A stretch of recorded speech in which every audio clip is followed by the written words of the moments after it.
just called it The Fear. The Fear. It says it's setting up your meeting, done directing it. Here we go. Mine says we're now streaming. Yeah, so does mine. So we'll just assume that we're streaming. I think we should be getting the hang of this by now, Sam. Well, let's not get too cocky though. Well, we're live. Hello, everybody. Hi, I'm Sam. Are you feeling the fear this evening, Sam? I am, because I've got no idea what we're talking about. Shit, And I mean that generally, not just on this topic. So, hello, everybody. Welcome to our Tuesday evening live. Massive hello to the new guys to the group. Massive welcome.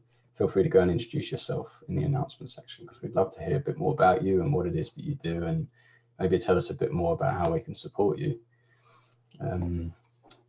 And just to give you a quick rundown, every Tuesday night, me and Lisa, we talk. We have a conversation around all things coaching, personal development, spiritual development, and business, growing a coaching practice, because that is what me and you, I'm assuming you've not been lying to me all this time, but we're really passionate about, is helping people grow coaching practice through service, through giving a shit, through really slowing things down and learning how to serve and love our fellow human beings enough that they really can't wait to work with us. And I didn't even read that off a script. I didn't see your eyes go from left to right, so Nailed I it. believe you. Yeah. Nice, Good. nicely Millions done. wouldn't. So this evening, I thought it might be fun to talk about fear, the fear, and not just in terms of feeling fear as a coach, but it might be fun to talk about how we coach people around fear, and I talk to a lot of coaches like we both do, and just generally human beings in general, often when they feel this experience of fear, they hold back, and they can often procrastinate as a result of that, which further down the line can kind of lead to a bit of resistance, a bit of procrastination perhaps, and a feeling of frustration because they're not getting what they want. So I feel like this is a really important topic, and I hope we can do it justice.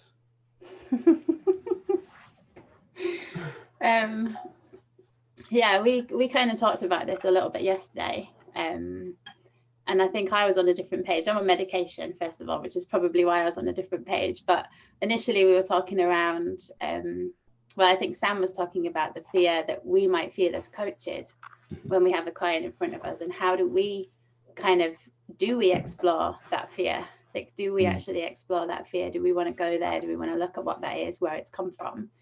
And as I was listening, not very well, I was thinking that he was pointing to, how do we help our clients work through fear? Do we help our clients work through fear? So we had a really cool discussion yesterday about it, but we were both on different pages. Well, you were all high on your painkillers. I was high on paracetamol.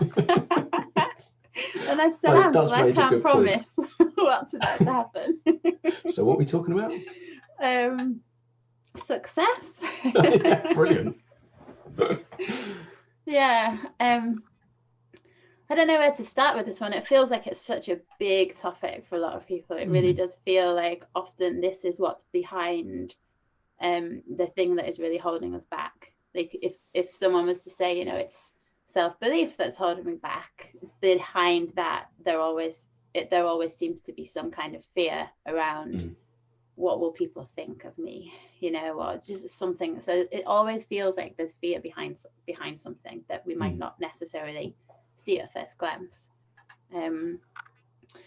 So I don't know, I'll just kind of blurt out some initial thoughts that I have around it, and see if we could just get the conversation flowing. Definitely. I think that when I see a lot of fear in clients, the first thing, I've gone straight to clients. It's like when I see that fear, the first thing that I do is get curious, just really kind of giving them that space to talk freely, because then I can listen at a different level and see what's really going on for them. And depending on the person, it really is, there's no prescriptive way of doing this, but it's depending on the person, someone might come to me and actually I might see a lot of fear behind what they're saying, but what I see that might be really helpful for them is to just get it out, just to really talk. And I might not do anything in that session at all, because for me, what my kind of inner compass is saying is like, just give them this space to talk. That's really what would serve them in this moment. And then I have other clients where you can see them going off into their story. And it's like, before they've even finished talking about one point, then they've remembered about another point that's scaring them, and another and another.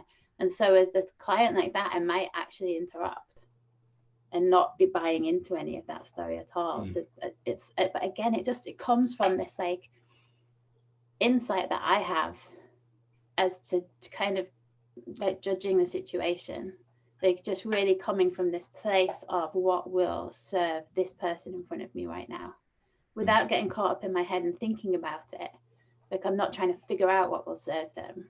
I'm just kind of letting my intuition guide me. Yeah. And some of that might come from experience. Some of it comes from, playing around and interrupting people, not interrupting people, and just having that space to just over your, your experience, just using that time with your clients to just play around and see what lands and what doesn't land. I guess this leads back into not being afraid as a coach to do that. Like giving yourself that freedom. If you come from a place of love, if you come from a place of kindness, if you come from a place of service, you can feel totally free to just try anything. Yeah.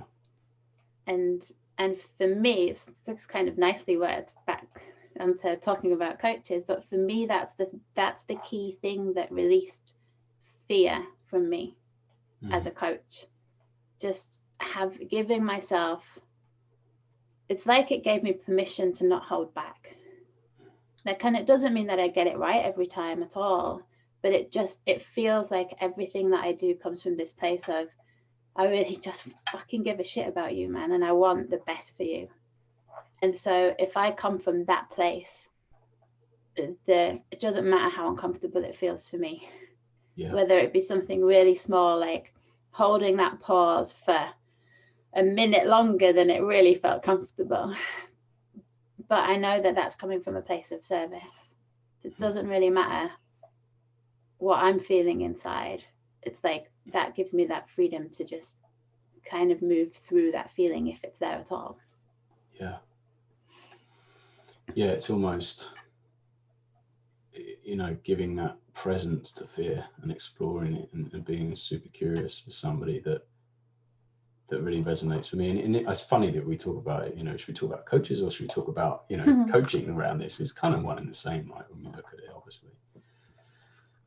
But I really resonate with what you said. And as you were talking, it reminded me to write something down, because all those years of being at university and, experimental lifestyle, my short-term memory is shit. So I have to write things down when I remember them. But you were talking about, this idea of giving space and being curious. And that for me, when I first started coaching, I didn't really understand this idea of deep listening. And I started to learn that the ego will listen, but the heart will hear. And that's really important to remember, because when we're really hearing somebody, we're not just listening to their words, we're seeing what's going on behind those words and where those words are coming from. And interrupting someone used to be a massive no-no for me. Like when I first started, I was like, never interrupt anyone. It's crazy. So now I can see somebody going back to the same stories, the same patterns. I keep going back. I'm starting to hear what they're trying to say, which is help me get out of this pattern. And I had a session with somebody last week around this, and they got really cross with me, because I kept pulling them back, saying, no, we're not going there. Come back here. Come back to me. Let's talk about this. And in the end, they're like, I can't be in this space. I hate it. It's painful. And I just sat and listened, and you could see this sense of relief, but also, my God, I've always wanted to avoid this space. But there's this sort of comfort creeping in, and this space creeping in, and being willing to really hear what somebody's saying, not just not their words. Because if we keep just listening to those words, it's just going to keep going round and round and round.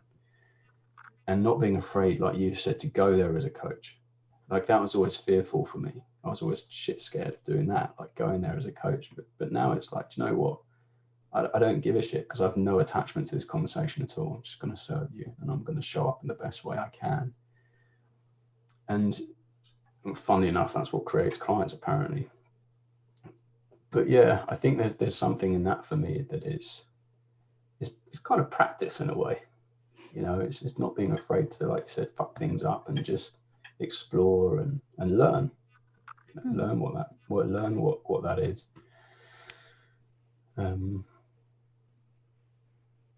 But yeah, I think this really does relate, because we weren't sure were we to talk about, do we talk about coaching around fear, or do we talk about coaches that have fear? Because I think this is really relevant in whatever, but fear for the coach as well, it's the same kind of thing. You know, for me, it's how useful is this to explore? You know, is this useful for us? How is it more useful for us to explore this right now?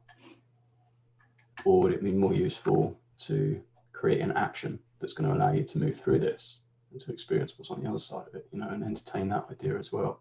Because otherwise you tend to sometimes go around in circles, and there's a sense of, do you know what, let's just fucking get on with this now. You know, we've had this conversation a few times and I'm not prepared to go back there with you. Like, now's the time, you know? Yeah, I see that a lot in coaches, a lot, where they do almost get stuck in that exploration and wanting to understand where it comes from and why.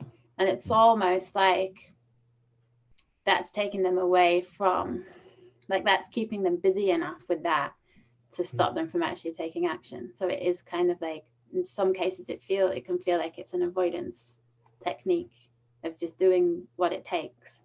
The word that always keeps coming back to me now is just commitment. And I think I've really changed the way I look at commitment as well. Or I'm really seeing the power behind commitment more so than ever before. And it's like, commitment is, if you really commit to something, it's like doing whatever it takes to be successful in this game. And whatever it takes really means whatever it takes. So I think a lot of people say, yeah, I'm really committed. I'm 100% committed.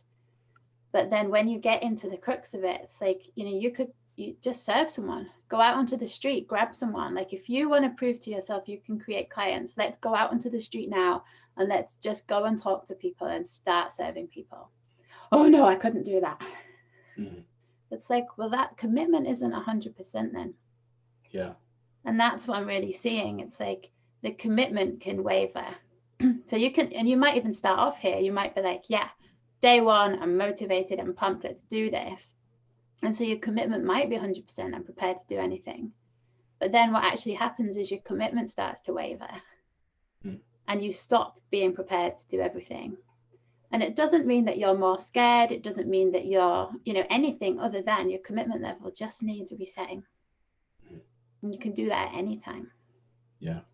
And, you know, it's like often at times when something feels really scary or something feels bigger for us to overcome, it's like, check your commitment level first. Because if you can get that back to 100% where it needs to be, it's like you'll find a way through that fear. Yeah, I like it. Yeah, I love that a lot.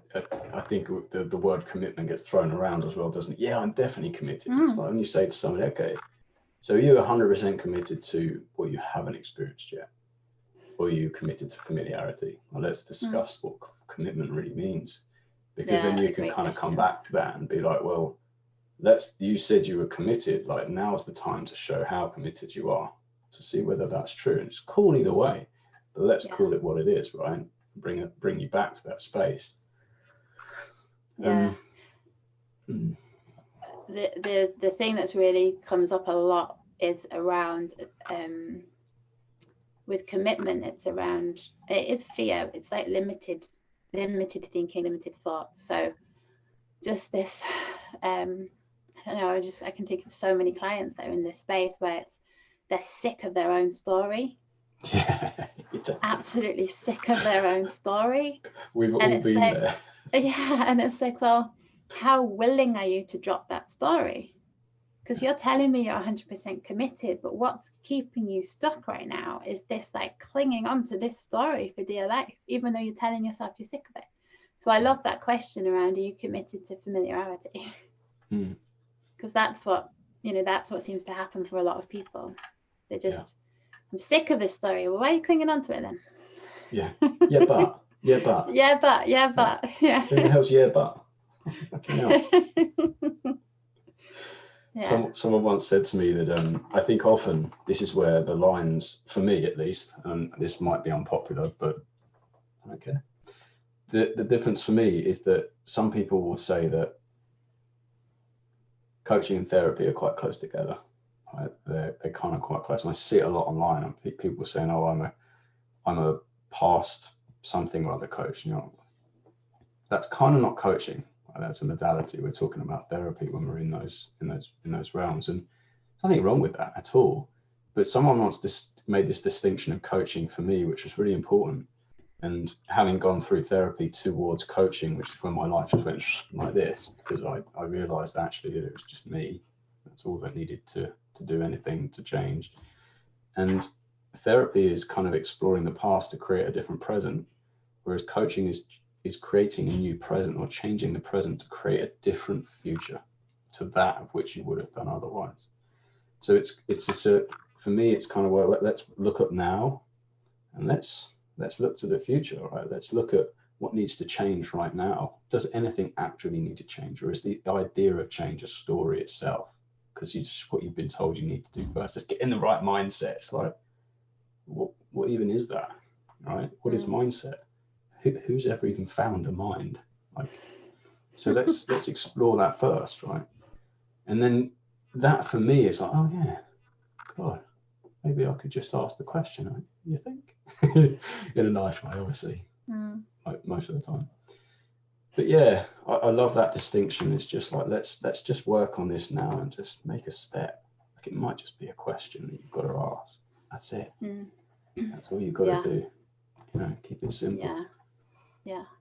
And that again, that's just triggered another thought in me when I think about clients who I'm working with now, and they know that they want to be doing something else, and they do have big dreams to do it, but they're just lost in this bubble of thought and fear. And so when I say, like, if the words ever come out of my mouth, like, what would you want to do between now and next time we speak?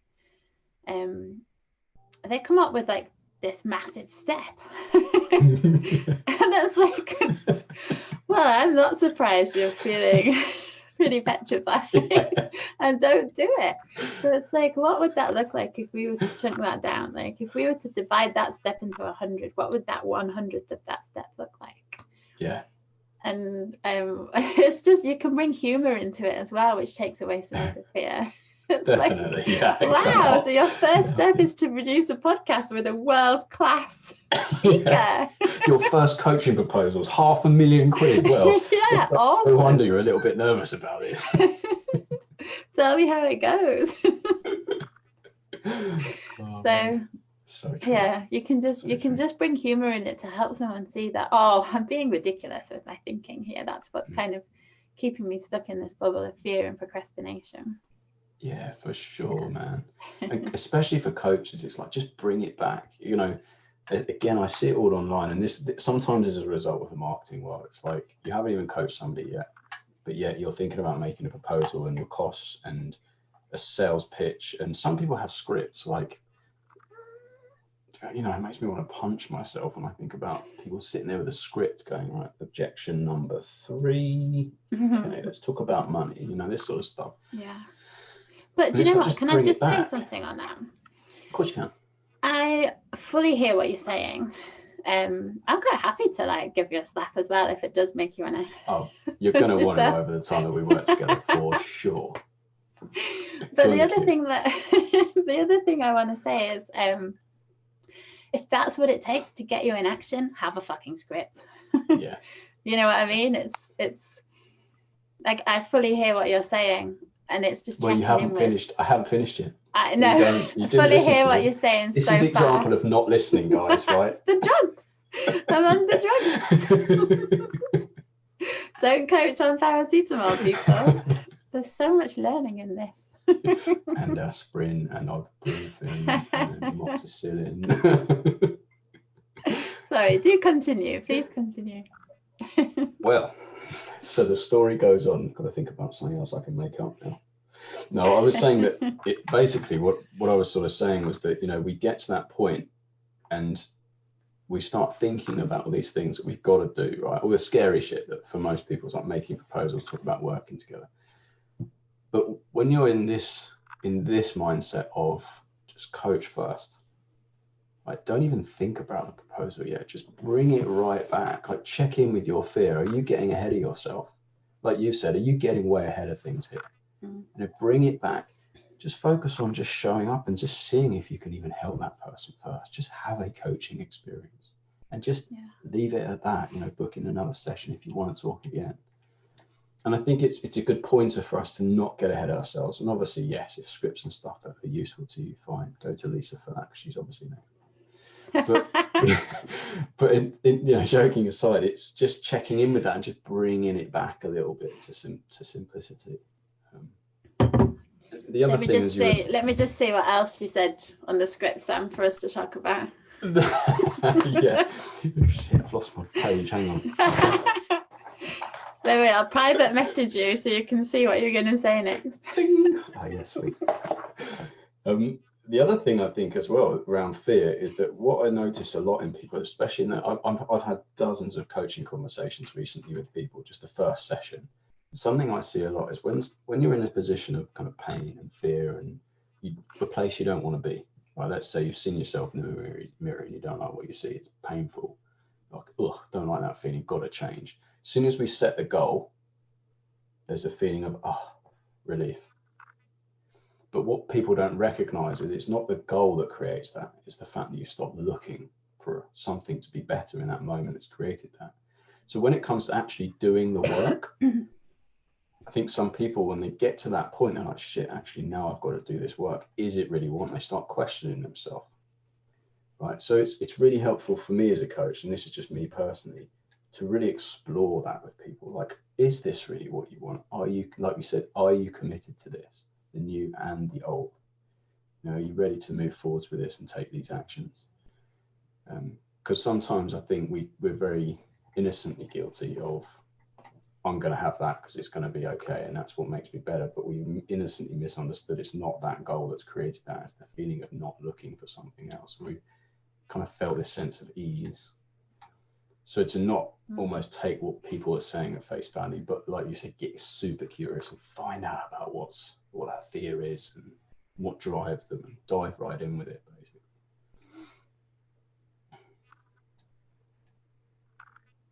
I don't want to interrupt. I'm out of words anyway.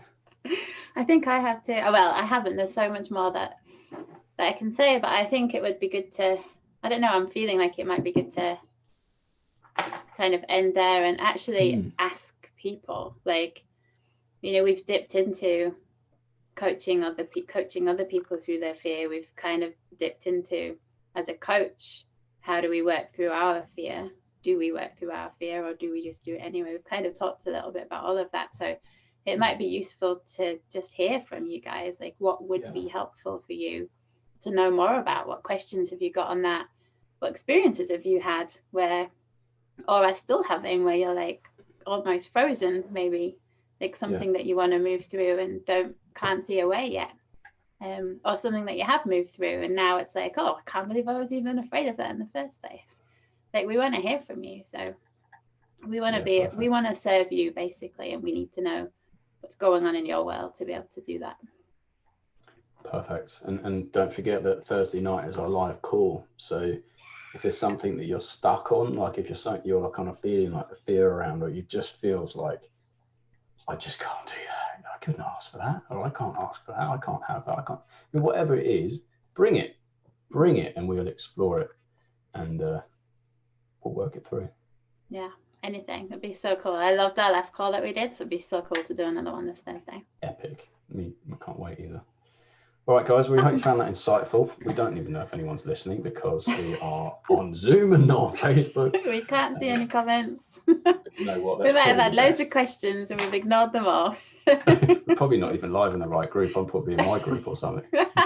What even is this? Oh, that would be sneaky, Samuel. Wow, that would be sneaky. Next week we'll be back doing another live, but it will be me broadcasting. Minus beard. Cool. Thanks, guys. Thank you.